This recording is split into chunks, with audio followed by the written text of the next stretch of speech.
Sur l'équilibre de la vie, je choisirais mon travail. Je choisirais mon travail parce que c'est vital. C'est vital d'avoir un travail qui nous plaise. Là, j'ai la chance d'avoir un travail qui me plaît, et puis de nourrir la famille et d'assurer l'avenir de nos enfants.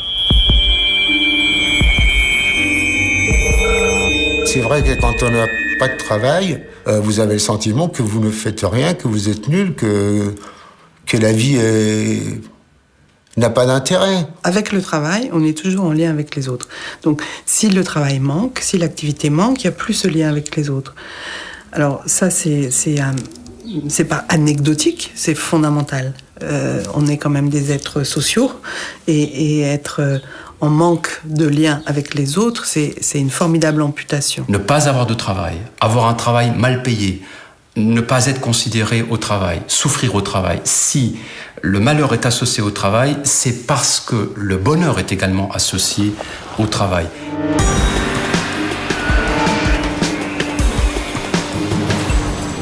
Une enquête récente montre que le travail arrive en deuxième position après la santé comme condition du bonheur, largement devant la famille, l'argent et l'amour.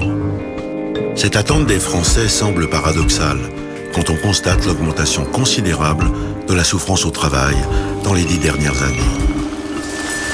Il y a d'un côté un pôle économique qui induit une performance et une obligation de performance toujours accrue, qui a trouvé effectivement une expression très, très forte dans cette exigence d'un rendement de 15% par an sur capitaux investis, et donc qui est devenu une norme de rentabilité pour les entreprises.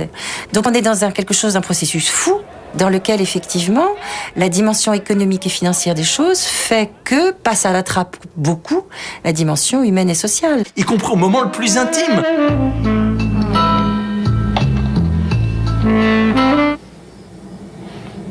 Yod ส่งออกไปญี่ปุ่นเป็นยังไงบ้างเดือนมีนาคมอยู่ที่ 5.6% ครับโรงงานที่ชลบุรีสร้างเสร็จหรือยังช่วงนี้งานเยอะนะครับระบบไฟคงต้องรออีก1 เดือนไฟมาน้ำถึงมาได้ครับเข้าใจแล้วก็เห็นใจมากแม่มาจะรับป่ะเดี๋ยวก่อน Ce qui est assez troublant, c'est que finalement l'être est récupéré en tant que tel, il est transpercé.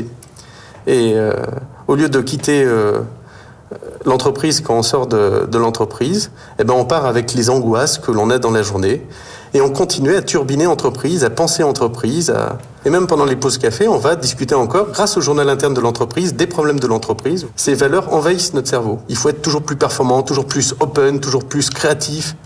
On peut montrer de façon absolument régulière dans toutes les situations de travail que ce que les gens attendent par-dessus tout, c'est une rétribution morale, c'est une dimension morale et symbolique qui compte, qui prend la forme de la reconnaissance. Ce que les gens attendent, c'est qu'on reconnaisse la qualité du travail, la qualité de leur contribution. Nous en sommes collectivement au point où nous associons même les idées de vie et de mort à l'entreprise. Par exemple, en 2002, à Romorantin, il y a eu une manifestation importante organisée par tous les syndicats. Et en tête du cortège, il y avait une banderole signée donc par tous les syndicats qui disait « Si Matra s'en va, la vie s'en va ».